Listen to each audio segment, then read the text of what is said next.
Selamat siang Tribuners, Anda sedang menyaksikan live update Tribun News bersama saya Firda Ananda. Siang ini Tribuners kami akan menyajikan informasi terkini dari berbagai daerah yang akan dilaporkan secara langsung oleh reporter kami di lapangan. Dan inilah live update selengkapnya. Kita awali berita pertama, Saudara. Ditpolairut Polda Jambi meringkus 2 pelaku premanisme yang meresahkan sejumlah kapal yang melintas di perairan Kampung Laut, Tanjung Jabung Timur, Minggu 8 Agustus. 2 pelaku tersebut yakni berinisial FR dan juga S. Mereka beraksi dengan menggunakan pompong atau kapal berukuran sedang. Dirpolairut Polda Jambi, Kombes Pol Parhoryon Lumbangal mengatakan, dengan pompong tersebut, kedua pelaku berkeliling mencari kapal-kapal yang melintas di sekitar lokasi. Mereka naik ke kapal tersebut kemudian melakukan pemalakan dengan modus barter, yakni dengan menawarkan barang milik mereka dengan barang milik korban yang ada di atas kapal. Namun nilai nominal barang yang mereka tawarkan tidak sebanding dengan barang yang mereka ambil dari kapal korban. Untuk mengetahui informasi lebih detailnya, sudah bergabung bersama saya wartawan dari Tribun Jambi, ada Aryo Tondang yang akan memberikan laporannya. Selamat siang, Aryo.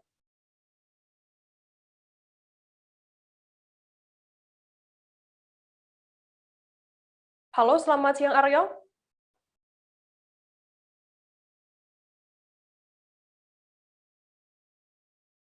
Aryo bisa mendengar suara saya dari studio?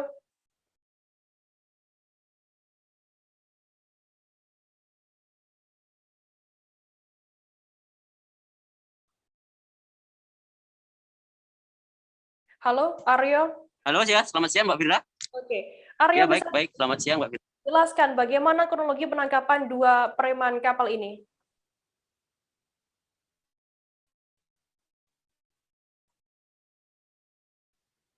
Oh baik, pada Polda Jambi berhasil menangkap 2 pelaku premanisme yang kerap beraksi di perairan Kampung Laut, tepatnya di Tanjung Jabung Timur. Begitu Mbak Firda. Dua pelaku ini bukan dikategorikan sebagai perompak, namun hanya 2 orang yang beraksi melakukan pemerasan di sejumlah kapal-kapal barat menuju Tanjung Jabung Timur ataupun sebaliknya. Begitu Mbak Firda. Oke, Aryo bisa dijelaskan bagaimana pelaku ini beraksi melakukan pemerasan terhadap korban-korbannya? Ya baik, terima kasih. 2 pelaku ini yang berhasil diringkus mengakui kepada pihak kepolisian bahwasanya mereka beraksi menggunakan kapal kecil atau yang kerap disebut sebagai pompong, di mana yang hanya dinaiki atau dinakodai oleh 2-3 orang. Namun saat beraksi mereka hanya berdua, kemudian berpatroli di sekitaran perairan Kampung Laut. Setelah menemui targetnya atau kapal yang mereka targetkan, mereka akan langsung naik, begitu. Nah, ketika naik, mereka kemudian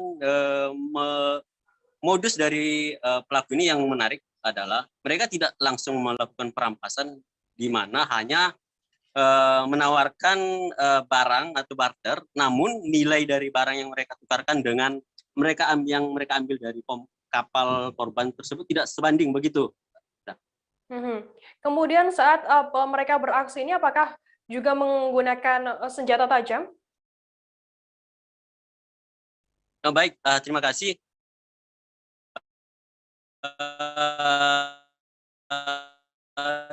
Diduga menggunakan di perairan Kampung Laut, petugas menemukan beberapa senjata tajam atau sajam, begitu.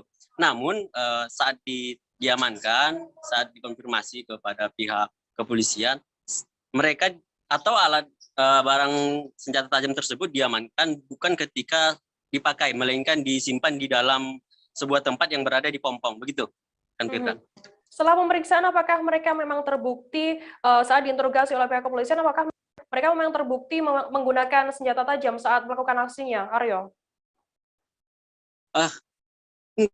Untuk lebih dalamnya, setelah kita konfirmasi ke pihak kepolisian, mereka masih melakukan pendalaman, apakah saat beraksi mereka selalu menggunakan senjata tajam atau senjata jenis lainnya, di mana memang begitu diamankan pada hari Minggu kemarin, pihak kepolisian langsung menggelar press release sehingga proses penyidikan dan penyelidikan tepatnya masih berlangsung di Mako Polda Jambi begitu. Namun memang diduga kuat mereka menggunakan senjata tajam begitu, rekan Firda. Aryo, bisa dijelaskan apa yang mereka rampas dari para korbannya? Ya, baik, sejauh ini keterangan dari kepolisian, Mbak Firda, mereka lebih mengarah kepada bahan bakar minyak atau BBM jenis solar yang dimana memang kita ketahui jenis kapal besar selalu memiliki stok bahan bakar yang cukup besar. Kemudian mereka naik menawarkan, belum jelas apa yang mereka tawarkan kepada kapal korban, namun yang pasti mereka menawarkan barang mereka dengan mengambil bahan bakar minyak jenis solar lebih tepatnya yang cukup besar, namun yang tidak sebanding dengan barang yang mereka berikan. Saat ini yang pada saat penangkapan pada hari Minggu kemarin, Mbak Firda, ada 40 liter BBM jenis solar yang mereka amankan dari pelaku begitu. Oke, Tribuners, tadi jurnalis kami juga sempat melakukan wawancara dengan Dirpolerut Polda Jambi, Kombes Pol Parhoiron Lubangaol. Berikut liputan lengkapnya untuk Anda. Untuk premanismenya mereka melakukan seperti barter barang gitu ya, tetapi barang yang mereka sampaikan itu tidak sesuai dengan barang yang mereka ambil. Misalnya mereka membarter makanan gitu, memberikan makanan tapi harganya tidak sesuai dengan mereka meminta BBM, bahan bakar minyak dari kapal ya, sehingga dengan demikian harga yang mereka barterkan tidak sesuai. Ada pemaksaan, Pak ya? Ya, ada pemaksaan. Namun namun demikian ini sudah beberapa kali mereka lakukan. Ya, untuk sementara pada saat kami melakukan penangkapan, dia tidak menggunakan senjata tajam, tapi kami menemukan senjata tajam di pompong yang mereka naiki. Ini sasaran mereka kapal perusahaan, Pak? Ya, kapal-kapal yang lewat melintas TKP tersebut. Sudah berapa lama, Pak, mereka melakukan aktivitas ini? Baru lebih kurang 2 bulan ini. Yang sudah berhasil mereka dapatin minyaknya berapa? Ya, ini masih kita kembangkan nanti, masih kita selidiki kembali. Ada tersangka lain, Pak, dari yang 2 ini, Pak? Kita dalami ya, masih kita tangkap 2 orang. Mudah-mudahan nanti dengan adanya 2 orang ini kita tangkap, paling tidak bisa membuat efek jerah bagi yang lainnya. Seorang warga di desa Lamlehu dikagetkan dengan sesosok mayat laki-laki yang ditemukan mengapung di saluran irigasi di desa Kliang Manyang, Kecamatan Sukamakmur, Aceh Besar pada Minggu 8 Agustus lalu. Saat ditemukan oleh Makmur, mayat tersebut dalam kondisi sudah membusuk. Makmur menemukan mayat itu dalam irigasi pembuangan air sawah.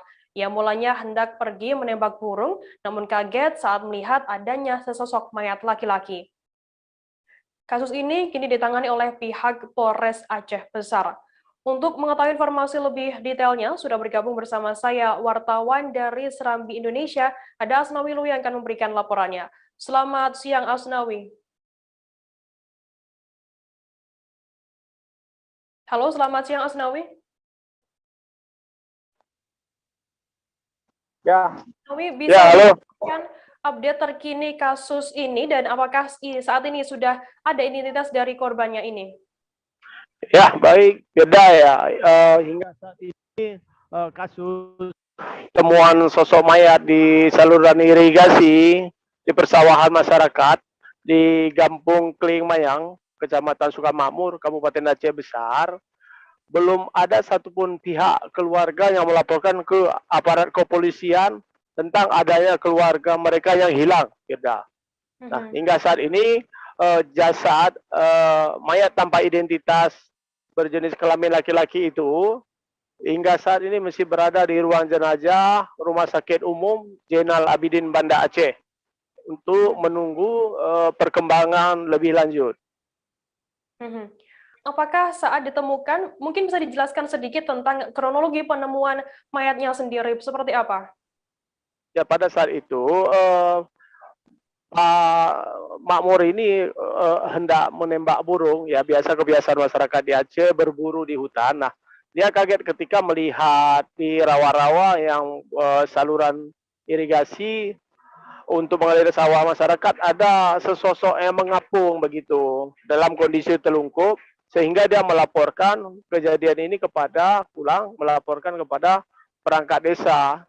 Dan pihak perangkat desa langsung melaporkan hal ini kepada pihak Muspika dan langsung pihak PMI dan SAR turun ke lokasi Firda dibantu aparat kepolisian setempat. Apakah pihak kepolisian saat ada di lokasi saat mengevakuasi korban sendiri ini, apakah sudah dilakukan juga olah TKP di sana? Ya, pada saat kejadian ditemukan tidak lama kejadian, pihak kepolisian Polres Aceh Tenggara langsung menurunkan tim identifikasi untuk melakukan olah TKP di lokasi. Namun hingga saat ini kasus temuan sosok mayat tanpa identitas ini masih dalam penyelidikan, Firda. Saat mungkin bisa dijelaskan saat ditemukan kondisi korban ini seperti apa? Apakah mengenakan pakaian seperti apa dan kemudian kondisinya bagaimana? Ya, kondisinya Firda pada saat ditemukan dalam kondisi terungkup, pakaian sudah pada sobek semua dan menimbulkan bau tak sedap. Sehingga masyarakat tidak bisa dekat dengan mayat tersebut karena sudah sedikit agak susah dikenali karena tubuhnya mulai tidak utuh akibat yang diperkirakan sudah ada 2 minggu lebih berada di air, Firda. Berarti mayat ini diperkirakan sudah mengapung di air selama 2 minggu lebih sehingga tubuhnya membusuk dan menimbulkan bau busuk. Oke, baik. Terima kasih wartawan Serambi Indonesia Asnawi Lui atas laporan Anda. Sehat selalu, selamat bertugas kembali.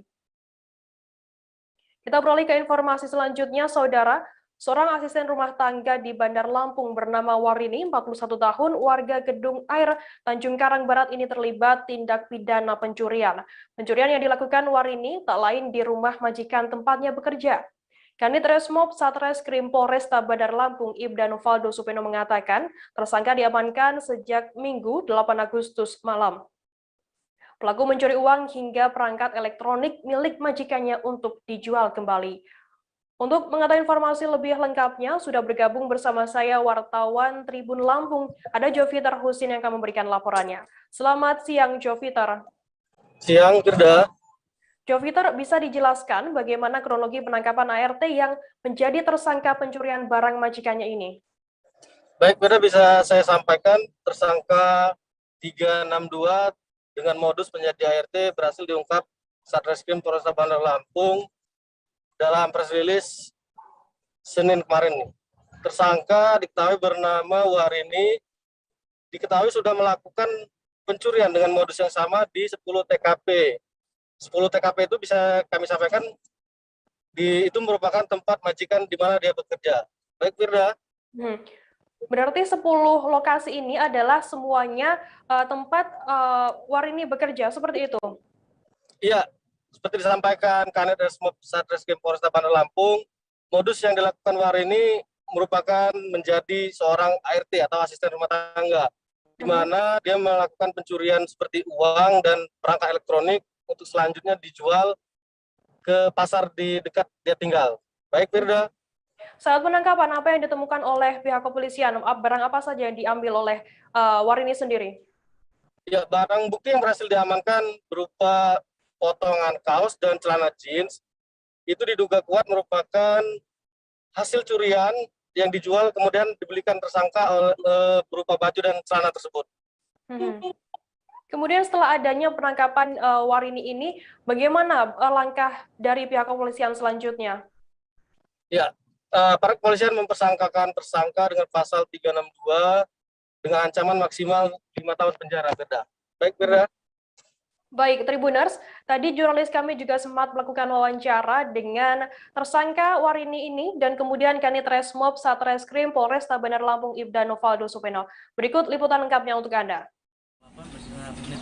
Jatantras Polresta Bandar Lampung telah berhasil mengamankan satu wanita berinisial W yang mana wanita tersebut merupakan tersangka pencurian dengan modus menjadi asisten rumah tangga di suatu perumahan di daerah Bandar Lampung. Modusnya adalah ketika pemilik rumah sedang pergi atau rumah dalam keadaan kosong, tersangka ini mencari atau memapping di mana letak sang pemilik rumah untuk menaruh barang berharga. Dan di saat sudah aman, barulah tersangka ini melakukan aksi pencuriannya dan kemudian melarikan diri. Berdasarkan catatan kami, tersangka ini memiliki TKP di Bandar Lampung lebih dari 10 TKP di Bandar Lampung. Barang-barang apa aja yang dicuri sini? Untuk barang-barang dicuri seperti uang, barang-barang elektronik seperti laptop dan HP, dan paling banyak sebenarnya uang. Kalau dari keterangan tersangka sendiri ini ada jaringan atau memang dia sendiri nih? Ini dia sendiri, murni dia sendiri, dia kerja sendiri, tidak ada jaringan atau tidak ada kelompok, murni dia sendiri. Untuk pasal yang kita terapkan, pasal 362 dengan ancaman. Kita beralih ke Medan, Saudara. Wali Kota Medan Bobi Nasution memerintahkan pembongkaran tenda darurat yang ada di rumah sakit di Kota Medan. Bobi meminta apabila kamar untuk pasien di satu rumah sakit sudah penuh, bisa diarahkan ke rumah sakit lainnya yang masih kosong. Bobi menegaskan ada 2 rumah sakit di Medan yang memasang tenda darurat, yakni Rumah Sakit Columbia dan Hermina. Yang menegaskan pihak manajemen rumah sakit yang membuka pelayanan di tenda-tenda darurat seharusnya melihat kondisi bed occupancy rate di Medan saat ini. Detail informasinya akan disampaikan oleh wartawan Tribun Medan Rektin yang saat ini sudah tersambung bersama saya. Selamat siang, Rektin. Selamat siang, Firda. Rektin, bisa dijelaskan seperti apa tanggapan Bobi Nasution mengenai rumah sakit yang mendirikan tenda darurat untuk pasien COVID-19 ini? Baik, Wali Kota Medan Bobi Nasution merespon adanya rumah sakit di Kota Medan yang mendirikan tenda darurat untuk menampung pasien COVID-19 di Kota Medan. Wali Kota Medan dalam merespon hal ini mengatakan bahwasanya seharusnya tenda darurat yang didirikan oleh rumah sakit tersebut tidak seharusnya diberlakukan untuk pasien COVID-19 di Kota Medan. Hal ini mengingat bed occupancy rate atau BOR di Kota Medan yang masih mencukupi untuk menampung pasien COVID-19 di Kota Medan, sehingga jika satu rumah sakit mengalami penuh atau kamarnya tidak tersedia lagi untuk pasien COVID-19, bisa diarahkan ke rumah sakit lain yang masih menyediakan kamar untuk pasien COVID-19 di Kota Medan. Begitu, rekan Firda. Rektin, saat ini bagaimana kondisi bed occupancy rate rumah sakit yang ada di Medan? Baik, berdasarkan wawancara kami dengan Wali Kota Medan, Bobi Nasution mengatakan bahwa bed occupancy rate di Kota Medan memang mengalami kenaikan yang cukup signifikan, di mana beberapa bulan yang lalu, bed occupancy rate di Kota Medan itu hanya ada di angka 30%. Sementara saat ini, terlebih saat diberlakukannya PPKM level 4 di Kota Medan, bed occupancy rate di Kota Medan sudah mencapai 73%. Meskipun begitu, angka BOR ini tidak menunjukkan bahwasanya rumah sakit di Kota Medan harus mendirikan tenda darurat untuk melayani pasien COVID-19, karena angka 73% ini menunjukkan masih ada space atau rumah sakit yang kosong untuk pasien COVID-19 di Kota Medan. Begitu, Firda.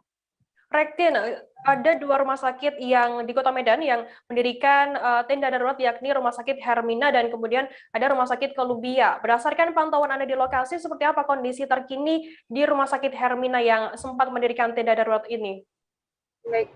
Semenjak diinstruksikan oleh Wali Kota Medan Bobi Nasution untuk tenda yang ada di Rumah Sakit Hermina dibongkar, sejak pagi tadi amatan kami dari 2 tenda yang didirikan, 1 tenda telah dibongkar dan 1 tenda lainnya itu masih dalam proses pembongkaran. Dan berdasarkan informasi yang kami himpun, tenda yang didirikan di Rumah Sakit Hermina, 1 diantaranya sudah didirikan sejak awal tahun 2021. Itu diberlakukan untuk pasien yang menunggu untuk dirawat secara inap di Rumah Sakit Hermina Medan. Dan hal ini tidak dibenarkan oleh pemerintah Kota Medan, khususnya Wali Kota Medan, karena untuk aturan sendiri dari Kementerian Kesehatan itu minimal rumah sakit menyediakan 30% ruangan kamar untuk pasien COVID-19 di Kota Medan, sehingga tidak harus melebihi batas 30% tersebut. Begitu, Firda. Oke, Tribuners, kami akan menampilkan wawancara dari Wali Kota Medan Bobi Nasution mengenai kasus ini. Berikut liputan lengkapnya untuk Anda. Dari kemarin kita catat ada 2 rumah sakit, Pak, ya, yang sudah melakukan. Kemarin itu Columbia, habis itu hari ini Hermina. Harus bisa berpatokan, lihatlah skor Kota Medan. Kalau misalnya rumah sakitnya penuh, Hari ini ada yang penuh, seperti Kolombia kemarin katanya penuh, dibuat tenda di luar untuk melayani. Saya bilang kemarin ketika penyakit yang lain penuh, kok nggak buat tenda. Ini juga Hermina. Maksudnya apa? Bor kita di Kota Medan masih 73%, bukan masih, memang sudah 73%. Ini angka yang tinggi memang. Yang sebelumnya hanya 30-an%. Nah ini memang agak, tapi kan berarti masih ada space persentase bor kita, bukan 100% semuanya. Ya kalau yang sudah penuh, larikan. Kita punya 44 rumah sakit rujukan di Kota Medan. Kalau satu yang penuh, rumah sakit yang lain masih ada. Nah itu ya, ada 2 kemarin yang masang itu. Dan sudah kita minta lakukan, tidak dilakukan lagi penambahan pakai tenda, kecuali bor kita sudah masuk ke zona merah, ke zona hitam. Nah ini Bang yang ingin saya sampaikan kepada pihak rumah sakit. Pemilik lahan bebas proyek di Jalan Tol Simpang Indralaya Prabu Mulih, Indra Prabu, hingga kini belum bersedia mengosongkan bangunan. Padahal lahan di wilayah Kelurahan Indralaya Mulia, Kecamatan Indralaya, Ogan Ilir tersebut telah dikuasai secara sah oleh negara dan uang ganti untung telah dialokasikan. Di satu sisi bangunan rumah milik warga bernama Juanda, 59 tahun itu, kontraktor telah membangun detor atau jalan akses bagi kendaraan selama pengerjaan underpass di kilometer 5 zona 1 trase tol Indra Prabu tersebut. Rumah yang berjarak sekitar 20 meter dari jalan raya itu hingga kini belum digusur. Sementara bangunan-bangunan lainnya di lahan bebas untuk underpass semua sudah digusur kecuali milik Juanda ini. Untuk detail informasinya saat ini akan dijelaskan oleh wartawan dari Tribun Sumsel, ada Agung Dipayana. Selamat siang, Agung. Ya, selamat siang Firda dan Tribuners. Agung, bisa dijelaskan awal mula penggusuran bangunan untuk lahan bebas proyek underpass Tol Indralaya Prabu Mulih ini seperti apa? Ya, Firda dan juga Tribuners, dapat kami laporkan Jalan Tol Indralaya Prabu Mulih atau Indra Prabu itu dimulai konstruksi pertamanya pada Juli 2020. Nah, untuk pembangunan underpassnya sendiri di Kelurahan Indralaya Mulia, Kecamatan Indralaya, itu dimulai pada Januari lalu. Sebelum proses pengerjaan underpass, kontraktor membersihkan bangunan yang masih ada di lahan bebas, diantaranya terdiri dari rumah toko, dan pemukiman warga lainnya. Namun selama 6 bulan proses pembebasan, maksud kami pembersihan bangunan di lahan bebas proyek underpass, hanya ada 1 rumah warga yang belum digusur atau pemiliknya belum meninggalkan kediamannya karena ada alasan tertentu. Ya, Firda. Nah, mengenai pemilik yang enggan menolak pindah ini, apa alasannya dia menolak untuk pindah dari lokasi tersebut? Ya, Firda, seorang warga pemilik rumah ini bernama Juanda, usia 59 tahun. Yang bersangkutan telah didata oleh Badan Pertanahan Nasional Kabupaten Ogan Ilir, namun belum bersedia mengosongkan bangunan karena menurunnya harga tanah di wilayah ia tempati itu jauh lebih tinggi dan harusnya bernilai miliaran rupiah seperti perumahan warga lainnya yang digusur. Untuk diketahui, rumah Juanda ini hanya berjarak 20 meter dari Jalan Lintas Sumatera, ruas Indralaya dan Tanjung Raja di wilayah Ogan Ilir. Firda. Apa upaya yang ditempuh oleh pemilik rumah Juanda ini untuk mempertahankan rumahnya? Ya, Firda, setelah didata oleh Badan Pertanahan Nasional, kemudian hasil dari data tersebut dilaporkan ke Kantor Jasa Penilai Publik atau KJPP untuk kemudian dilaporkan kepada Juanda. Diketahui nilai ganti untung yang diberikan kepada Juanda ini sebesar 946 juta rupiah.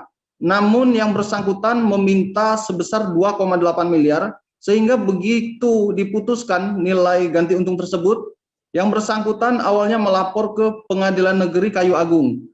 Namun setelah gugatan tersebut ditolak, yang bersangkutan kembali mengajukan kasasi ke Mahkamah Agung pada awal April lalu, Dan 1 bulan kemudian diketahui kasasi dari Juanda, di kasasi ini sudah diputuskan dan bersifat mutlak. Yang bersangkutan tetap belum bersedia meninggalkan rumah tersebut. Firda. Saat ini bagaimana kemudian penjelasan BPN mengenai status tanah dan uang ganti untung untuk pemilik? Dijelaskan bahwa BPN bertugas untuk mendata luas tanah. Adapun untuk ganti untung itu ditentukan oleh KJPP. Menurut penjelasan BPN Ogan Ilir, tanah milik 26 meter persegi dengan harga 600.000 per meter persegi dan di total mencapai 16 juta rupiah. Sementara bidang lainnya itu 225 meter persegi dengan harga 605.000 rupiah per meter persegi dan di total mencapai 929.000 rupiah. Jumlah itu dikalkulasikan dengan aset-aset lainnya milik Juanda seperti sumur bor, antena, dan aset-aset lainnya hingga mencapai 946 juta rupiah. Tentunya perhitungan ini berdasarkan rumah, aset rumah, dan tanah yang dimiliki oleh Juanda. Firda. Agung, kapan kemudian tenggat waktu yang diberikan kepada pemilik rumah agar segera mengosongkan rumah tersebut? Ya, baik BPN maupun kontraktor Jalan Tol Indralaya Prabu Mulih dari Utama Karya beberapa waktu lalu menyampaikan bahwa ada batas waktu hingga minggu keempat bulan Agustus untuk pemilik rumah tersebut mengosongkan kediamannya. Jika tidak, maka terpaksa pihak kontraktor dari Kementerian PUPR yang akan melakukan penggusuran rumah tersebut. Sementara uang ganti untung senilai 946 juta rupiah akan dititipkan di Pengadilan Negeri Kayu Agung. Firda. Tribuners, kami akan menampilkan wawancara dengan Juanda, pemilik rumah yang enggan digusur rumahnya. Berikut wawancara lengkapnya untuk Anda. Dengan punya kita itu minta dipertimbangkan. Tidak. Ada apa di balik itu? Nah, ada apa di balik? Saya minta keadilan. Kalau bisa, tolong sampai ke Presiden ya tidak apa-apa. Kenapa gini? Permainan gini apa salah? Tembak apa salah gini? Apa tertukar itu? Ini coba. Jadi saya berulang-ulang kali saya tidak menghalangi pembangunan. Saya mendukung program itu, mendukung. Cuman dengan syarat punya kita minta dipertimbangkan. Kenapa yang orang lebih kecil, lebih pojok, lebih mahal. Waktu itu Bapak sudah mengajukan kasasi kan Pak ya ke Mahkamah Agung Pak? Iya. Hasilnya mana Pak? Ditolak. Tolak Pak. Bukannya kalah, ditolak. Pengadilan ditolak.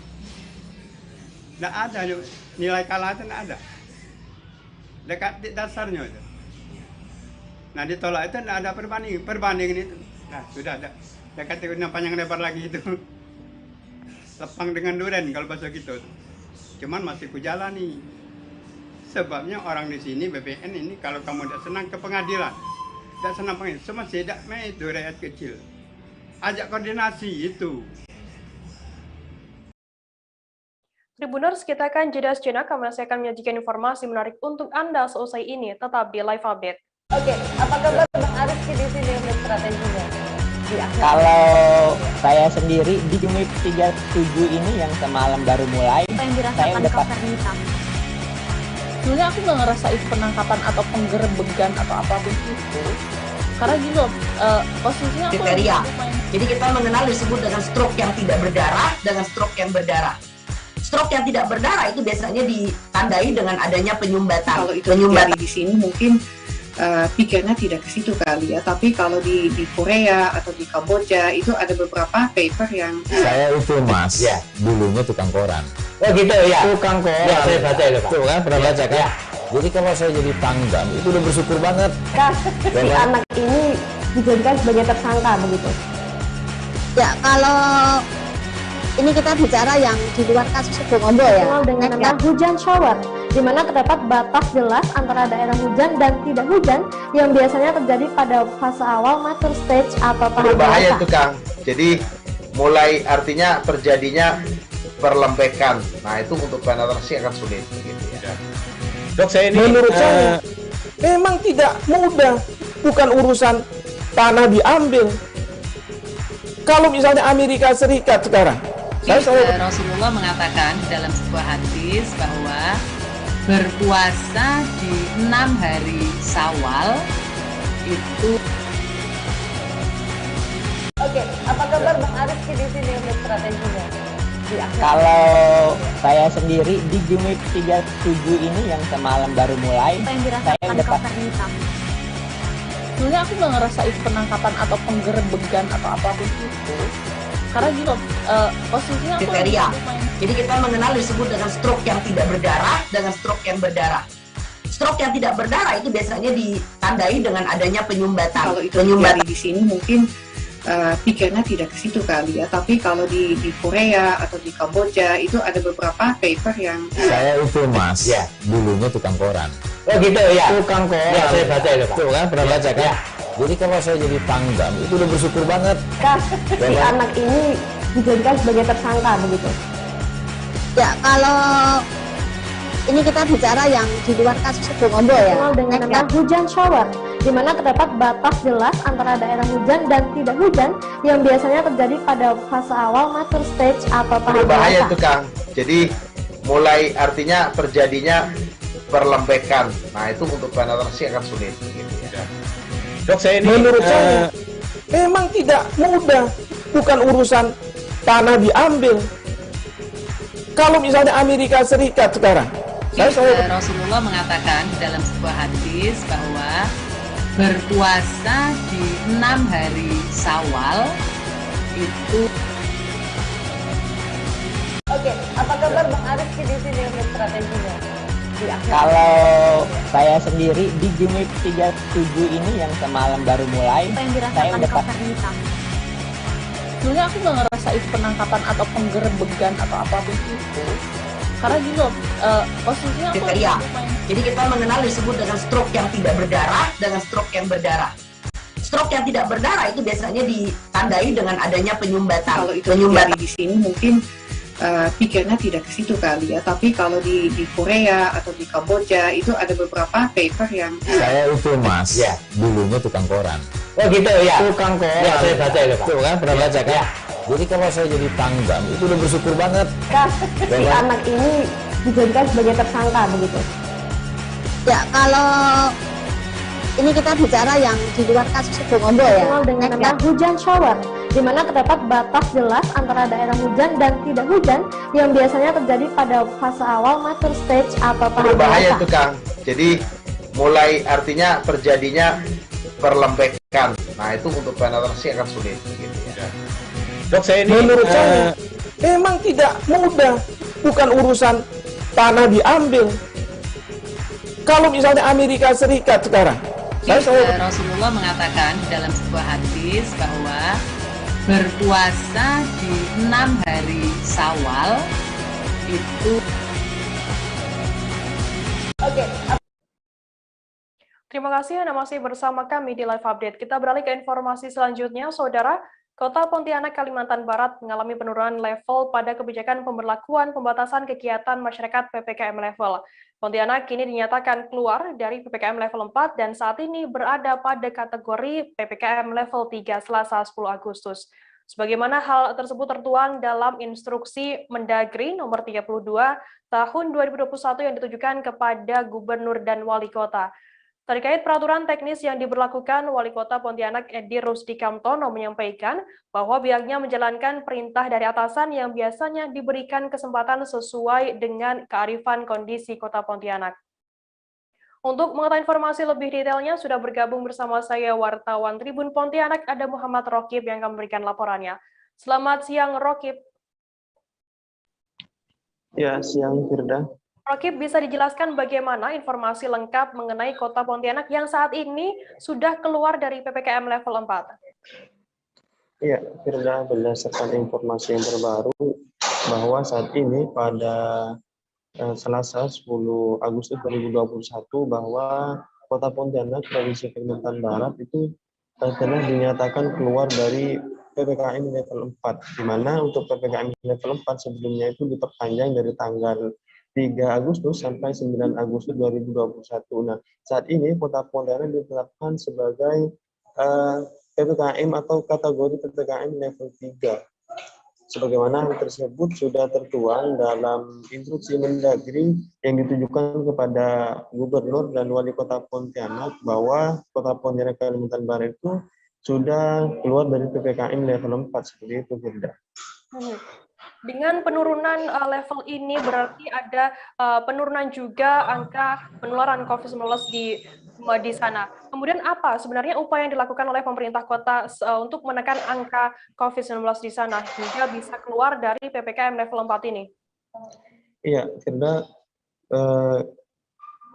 upaya-upaya yang dilakukan oleh pemerintah kota Pontianak untuk menurunkan kasus COVID-19 memang sangat gencar dilakukan pada pemberlakuan PPKM level 4 kemarin, yaitu pemerintah kota Pontianak bersama TNI dan Polri maupun Satgas COVID-19 kota Pontianak itu membentuk posko-posko penanganan COVID-19 di tingkat kelurahan. Kemudian untuk pencegahannya dilakukan hingga ke tingkat RT.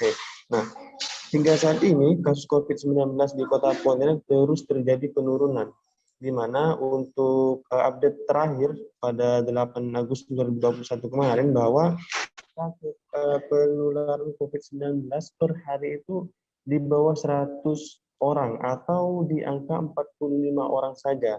Untuk sebelumnya di Kota Pontianak sempat berada di angka 200 bahkan sampai 300 per harinya. Nah, dari angka tersebut sehingga terjadi penurunan juga pada ruang ICU atau keterisian ruang ICU di Kota Pontianak itu saat ini sudah mencapai di angka 70%. Kemudian untuk tempat ruang isolasi itu keterisiannya berada di angka 52% saja. Sehingga dengan hal tersebut Kota Pontianak bisa keluar dari PPKM level 4 seperti itu. Saat ini berarti Pontianak sendiri sudah berada di PPKM level 3 dan aturan dari PPKM sendiri juga berbeda dari sebelumnya. Bagaimana untuk peraturan PPKM level 4 level 3 kali ini?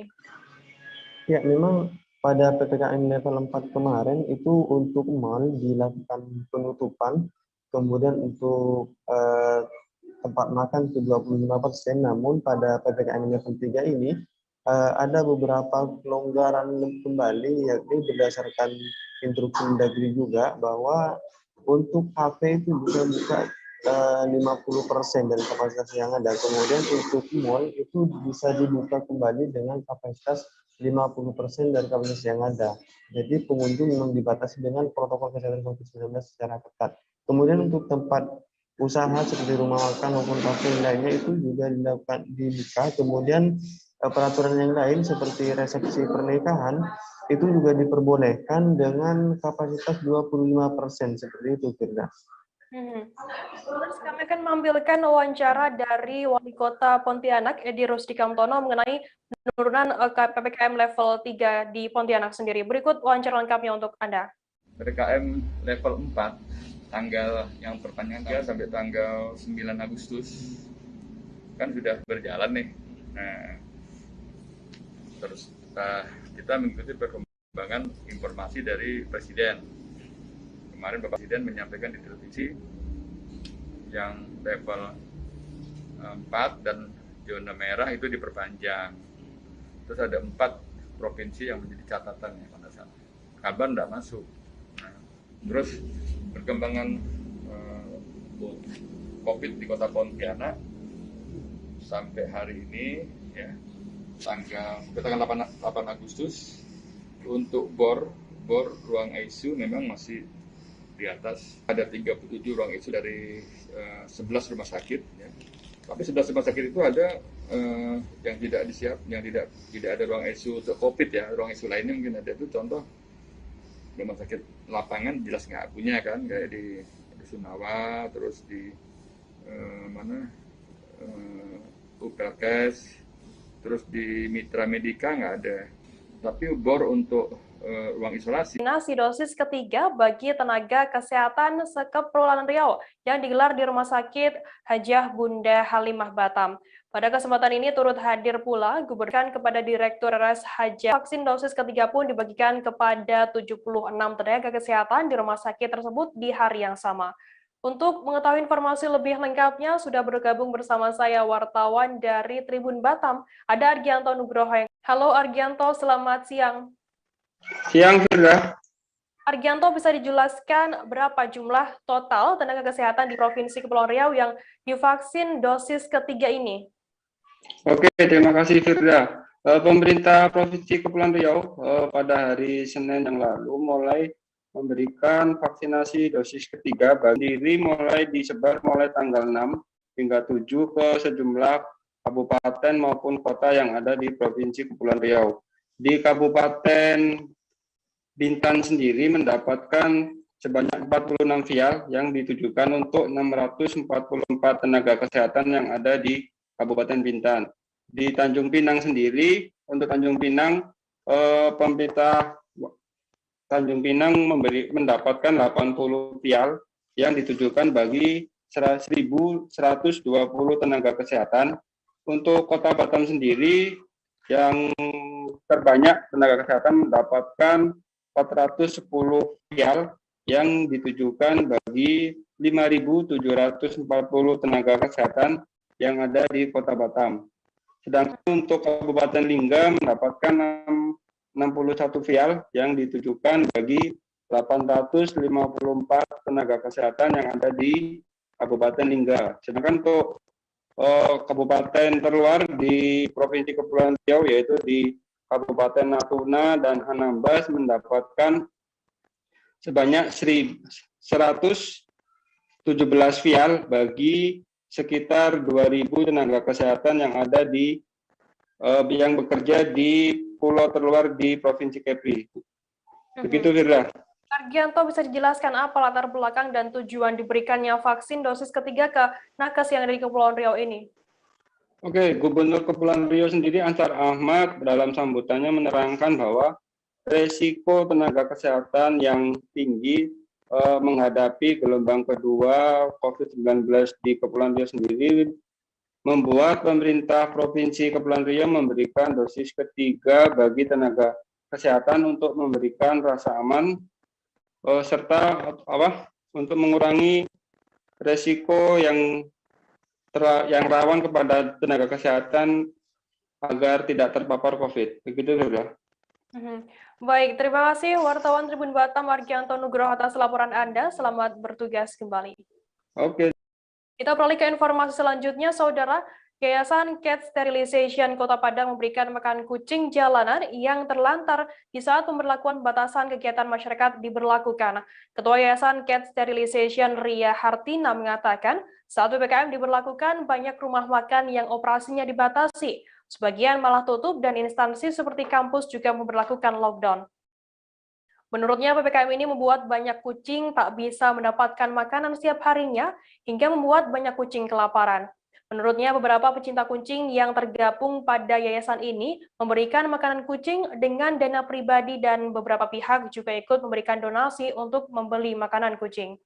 Untuk detail informasi yang disampaikan oleh wartawan tribunpadang.com, ada Rima Kurniati yang saat ini sudah bergabung bersama saya.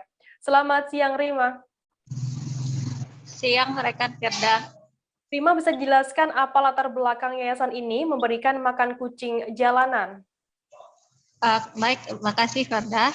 Yayasan Cat Sterilization Kota Padang memberi makan kucing jalanan ini selama pembatasan PPKM yang dilakukan di Kota Padang. Menurut dari ketua yayasan ini sendiri, selama PPKM rumah makan, kafe, dan juga instansi banyak yang tutup.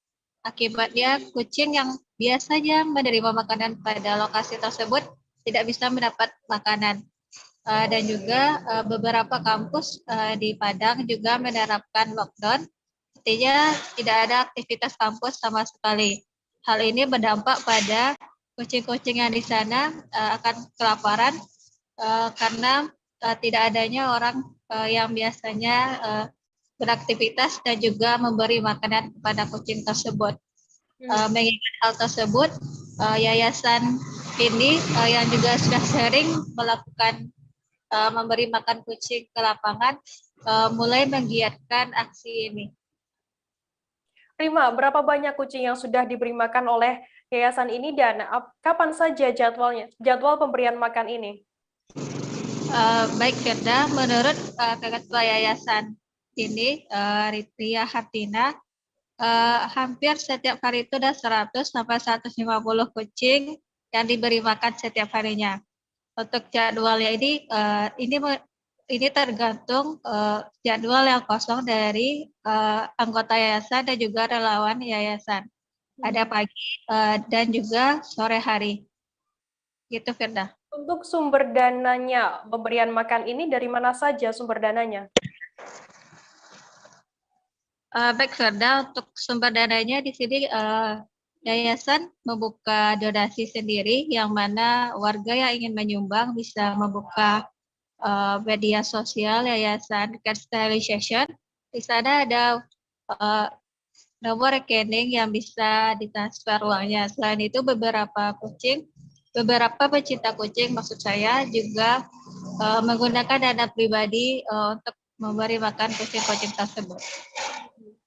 Selain program memberi makan kucing, ada program sterilisasi kucing. Seperti apa kegiatannya, Rima? Sterilisasi kucing ini kucing jalanan yang banyak seperti di pasar itu akan ditangkap oleh para relawan, kemudian akan dibersihkan, kemudian dilepaskan kembali. Jadi kucing yang ada penyakit ini dibersihkan dengan bekerjasama dengan klinik.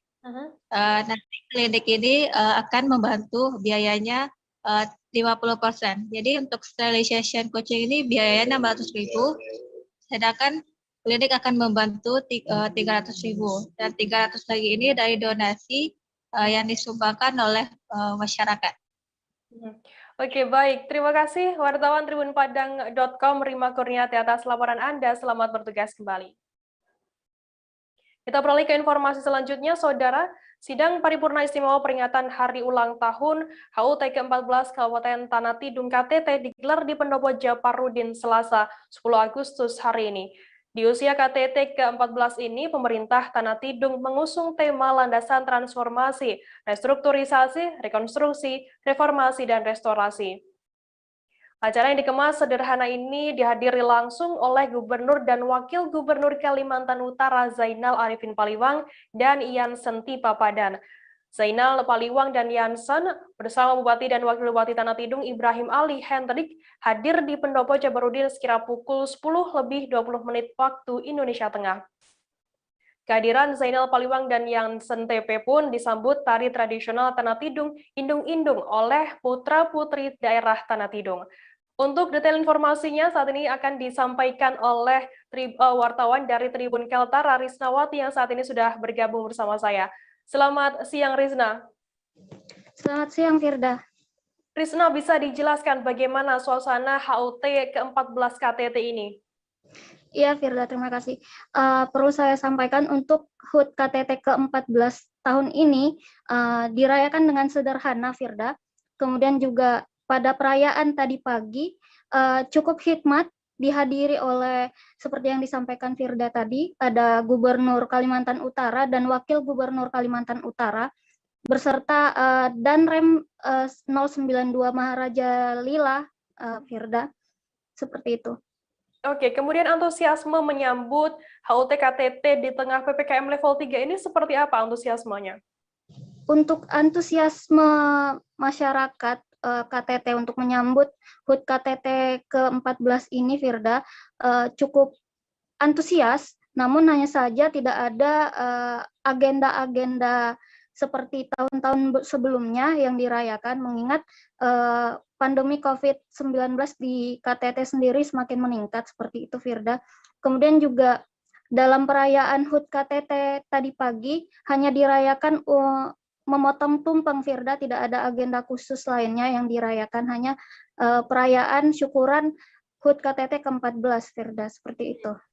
Sebelum pandemi mungkin bisa dijelaskan apa saja rangkaian acara HUT KTT yang biasanya dilakukan oleh masyarakat setempat?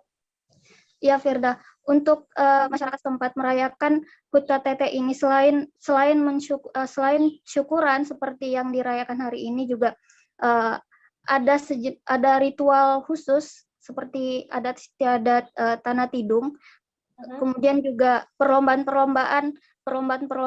seperti sepak bola dan sebagainya, Firda. Namun untuk tahun ini tidak dilaksanakan mengingat KTT hari ini juga sedang level 3 yang mana juga diperpanjang untuk hari ini, seperti itu, Firda. Berarti saat ini memang dibatasi ya seperti itu mengenai HUT ke-14 KTT. Baik, terima kasih wartawan Tribun Kaltara Risnawati atas laporan Anda. Selamat bertugas kembali.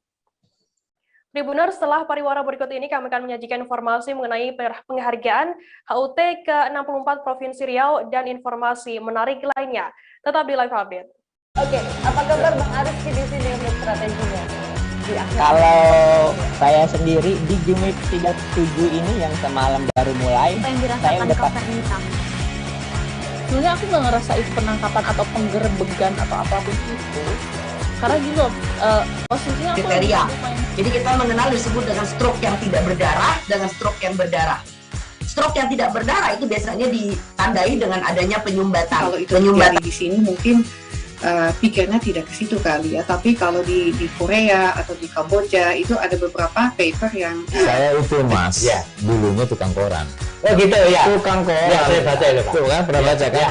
Jadi kalau saya jadi pangdam itu udah bersyukur banget si anak ini dijadikan sebagai tersangka begitu ya. Kalau ini kita bicara yang di luar kasus Sebongombo ya, dengan nama hujan shower, di mana terdapat batas jelas antara daerah hujan dan tidak hujan yang biasanya terjadi pada fase awal mature stage atau tahap berbahaya itu Kang. Jadi mulai artinya terjadinya perlembekan. Nah itu untuk penetrasi akan sulit. Gitu ya. Dok, saya ini menurut saya memang tidak mudah, bukan urusan tanah diambil. Kalau misalnya Amerika Serikat sekarang, Rasulullah mengatakan dalam sebuah hadis bahwa berpuasa di 6 hari Syawal itu. Oke, apa kabar Bang Aris di sini untuk strateginya? Kalau saya sendiri di Jumip 37 ini yang semalam baru mulai, saya udah sebenarnya aku nggak ngerasa itu penangkapan atau penggerebegan atau apapun itu, karena gitu posisinya aku kriteria. Jadi kita mengenal disebut dengan stroke yang tidak berdarah dengan stroke yang berdarah. Stroke yang tidak berdarah itu biasanya ditandai dengan adanya penyumbatan. Kalau itu terjadi di sini mungkin pikirnya tidak ke situ kali ya, tapi kalau di Korea atau di Kamboja itu ada beberapa paper yang saya itu mas ya dulunya tukang koran. Oh gitu ya, tukang koran ya, saya baca itu Pak. Tuh kan pernah baca kan ya. Jadi kalau saya jadi pangdam itu udah bersyukur banget si anak ini dijadikan sebagai tersangka begitu ya. Kalau ini kita bicara yang di luar kasus Sebongombo ya, dengan nama hujan shower, di mana terdapat batas jelas antara daerah hujan dan tidak hujan yang biasanya terjadi pada fase awal mature stage atau tahap berbahaya itu Kang. Jadi mulai artinya terjadinya perlembekan. Nah itu untuk penetrasi akan sulit. Gitu ya. Dok, saya ini menurut saya memang tidak mudah, bukan urusan tanah diambil. Kalau misalnya Amerika Serikat sekarang, Rasulullah mengatakan dalam sebuah hadis bahwa berpuasa di 6 hari Syawal itu. Oke, apa kabar Bang Aris di sini untuk strateginya? Kalau saya sendiri di Jumip 37 ini yang semalam baru mulai, saya udah sebenarnya aku nggak ngerasa itu penangkapan atau penggerebegan atau apapun itu, karena gitu posisinya aku kriteria. Jadi kita mengenal disebut dengan stroke yang tidak berdarah dengan stroke yang berdarah. Stroke yang tidak berdarah itu biasanya ditandai dengan adanya penyumbatan. Kalau itu terjadi di sini mungkin pikirnya tidak ke situ kali ya, tapi kalau di Korea atau di Kamboja itu ada beberapa paper yang saya itu mas ya dulunya tukang koran. Oh gitu ya, tukang koran ya, saya baca itu Pak. Tuh kan pernah baca kan ya. Jadi kalau saya jadi pangdam itu udah bersyukur banget si anak ini dijadikan sebagai tersangka begitu ya. Kalau ini kita bicara yang di luar kasus Sebongombo ya, dengan nama hujan shower, di mana terdapat batas jelas antara daerah hujan dan tidak hujan yang biasanya terjadi pada fase awal mature stage atau tahap berbahaya dewasa. itu Kang. Jadi mulai artinya terjadinya perlembekan. Nah itu untuk penetrasi akan sulit begitu ya. Dok, saya ini menurut saya memang tidak mudah, bukan urusan tanah diambil. Kalau misalnya Amerika Serikat sekarang, Rasulullah mengatakan dalam sebuah hadis bahwa berpuasa di 6 hari Syawal itu. Oke, apa kabar Bang Arifki di sini untuk strateginya? Kalau saya sendiri di Jumip 37 ini yang semalam baru mulai, saya udah sebenarnya aku nggak ngerasa itu penangkapan atau penggerbegan atau apapun itu, karena gini loh, posisinya aku kriteria. Jadi kita mengenal disebut dengan stroke yang tidak berdarah dengan stroke yang berdarah. Stroke yang tidak berdarah. Ya, dulunya tukang koran. Oh gitu ya. Tukang koran. Ya, saya baca ya Pak. Dijadikan sebagai tersangka begitu. Ya, kalau yang berlatar belakang berbeda, ada pejuang kemerdekaan, ada pejuang pendidikan, agama, sosial, dan budaya. Di mana diantaranya ada Anwar yang berasal dari Pekanbaru, yang merupakan tokoh yang berjasa mempertahankan kemerdekaan dan tokoh pembentukan Provinsi Riau. Kemudian tokoh yang kedua adalah Wan Galib yang berasal dari Kabupaten Siak, yang berjasa mempertahankan kemerdekaan dan pembentukan Provinsi Riau juga. Selanjutnya ada Buya Mansur Abdul Jabar, berasal dari Kabupaten Kampar, yang berjasa di bidang lembaga pendidikan, sosial, dan budaya. Kemudian ada juga Kamaruzaman, asal Rokan Hulu, Kabupaten Rokan Hulu, yang berjasa dalam mempertahankan kemerdekaan dan pembentukan Provinsi Riau. Berikutnya Abdullah Sukup, asal Rokan Hilir, yang berjasa di bidang pendidikan, kesehatan, dan tokoh pendidikan, maksud kami, tokoh pembentukan Provinsi Riau juga. Ada juga nama Mukhtar Lutfi, yang pernah menjadi Rektor Universitas Riau, yang berasal dari Kabupaten Kuansing, dan bidang sosial budaya. Ada juga Mas Slamet, berasal dari Meranti, yang berperan sebagai tokoh pejuang mempertahankan kemerdekaan.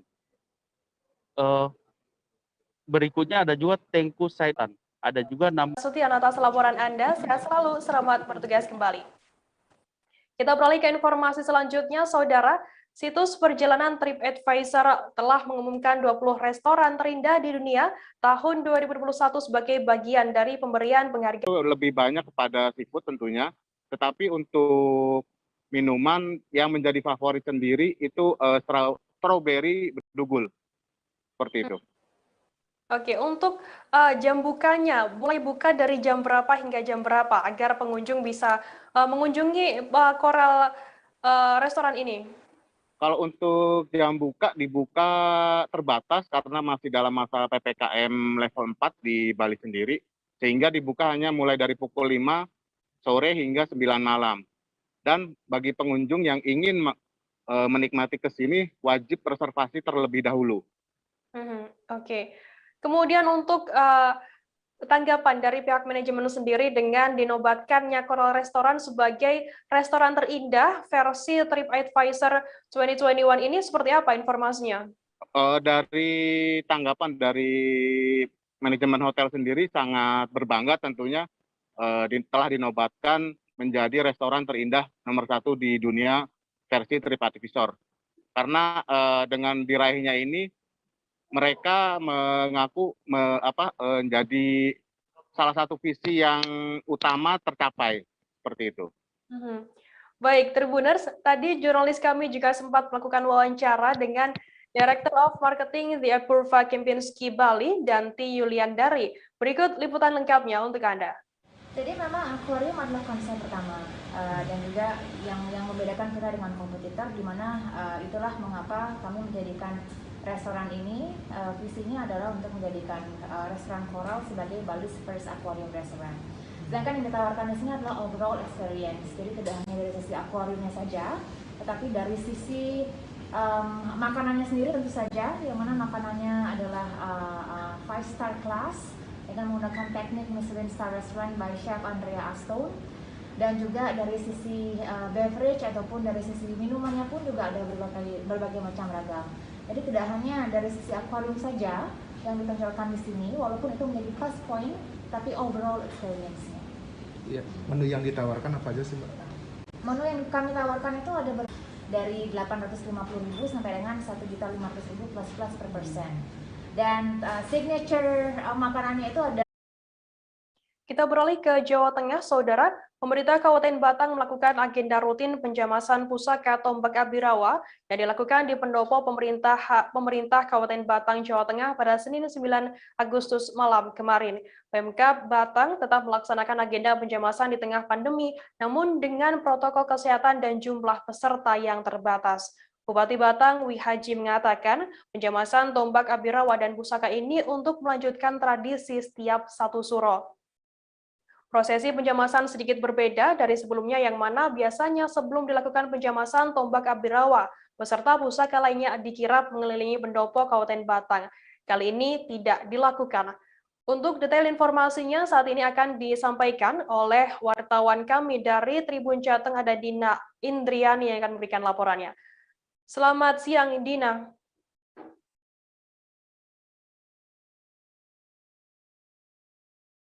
Halo, Dina. Halo, ya selamat siang, Firda. Dina, bisa dijelaskan mengapa tradisi ini tetap dilaksanakan dan dipertahankan oleh Pemkab Batang meski adanya pandemi? Jadi memang pelaksanaan penjamasan pusaka tombak Abirawa ini tak lain untuk melestarikan budaya, di mana penjamasan tombak Abirawa ini sebagai untuk mengenang jasa-jasa para leluhur, karena tombak Abirawa ini adalah tombak yang menjadi salah satu simbol perjuangan berdirinya Kabupaten Batang, Firda. Dina, ada berapa pusaka yang dilakukan penjamasan pada kali ini? Untuk kali ini ada totalnya 70 pusaka, diantaranya 55 tombak, 14 keris, dan 1 pedang, Firda.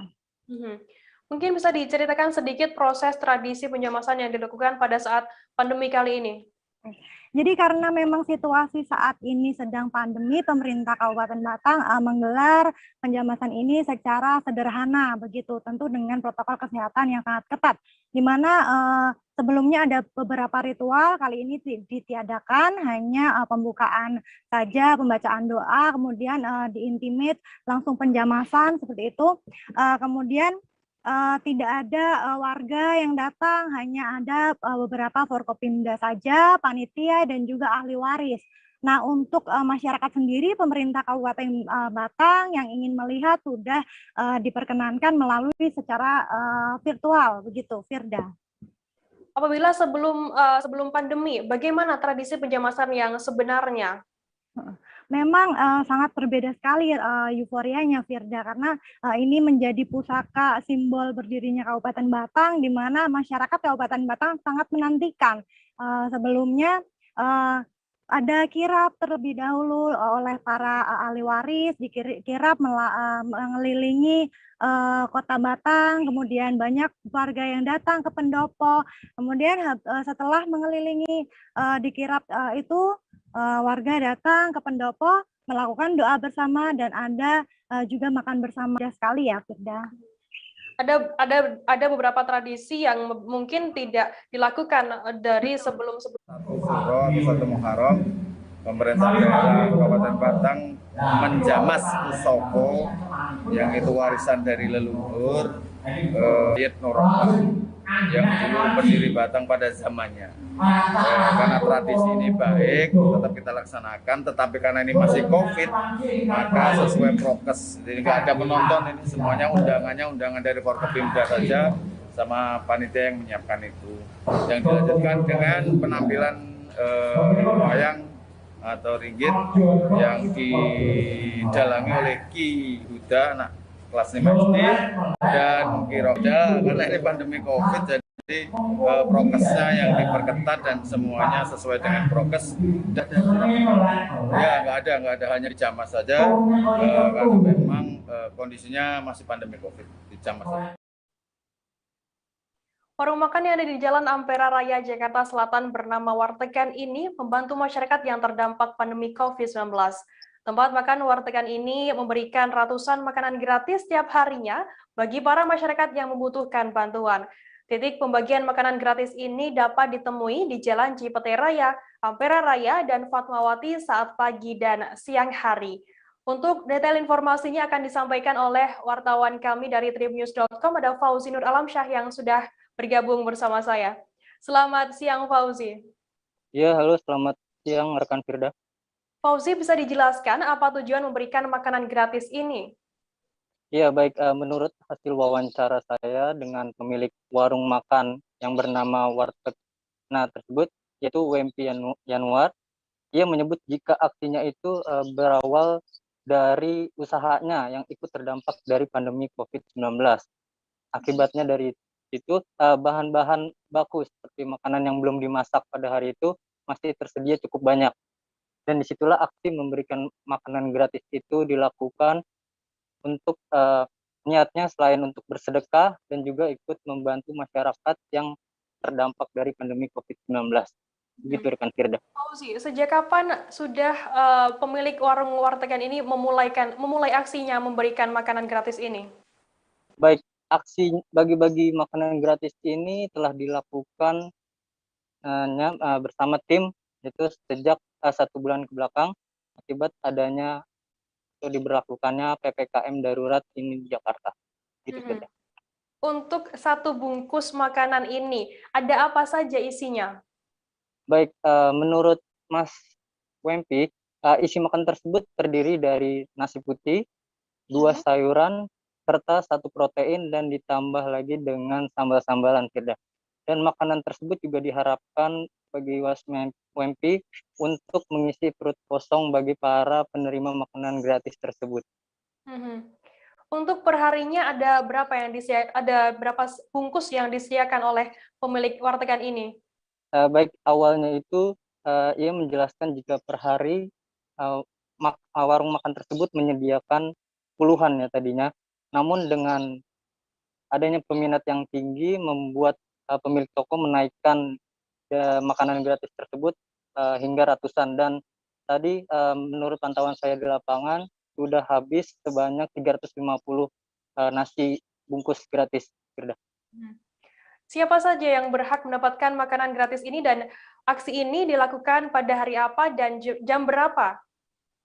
Baik, aksi ini dilakukan setiap hari ya Firda, dengan membagikan ratusan bungkus makanan gratis yang akan dilakukan pada pagi kiranya pukul 11 waktu Indonesia bagian Barat dan juga siang pada pukul 2 waktu Indonesia bagian Barat.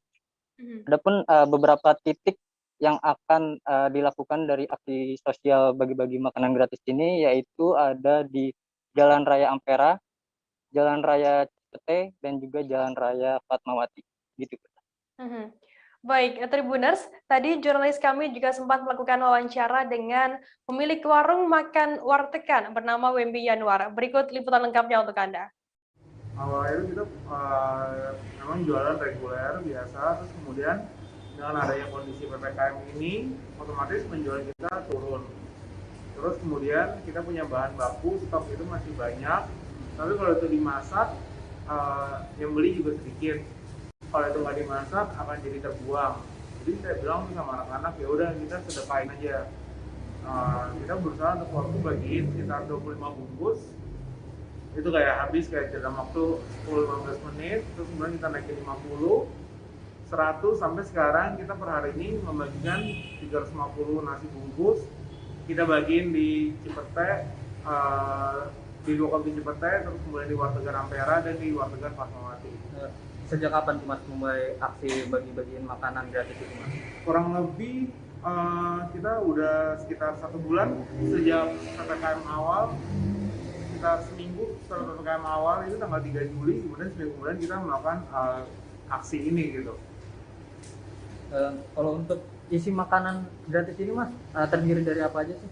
Oke, jadi sebenarnya isi makanannya adalah nasi bungkus ini, isinya adalah nasi putih, terus kemudian ada 2 sayuran serta 1 protein Mas. Jadi cukup lah buat makan siang ataupun makan malam gitu. Ya. Nah, untuk yang menerima Mas, untuk yang menerima makanan gratis ini biasanya itu siapa aja? Oke, jadi sebenarnya kita nggak targetin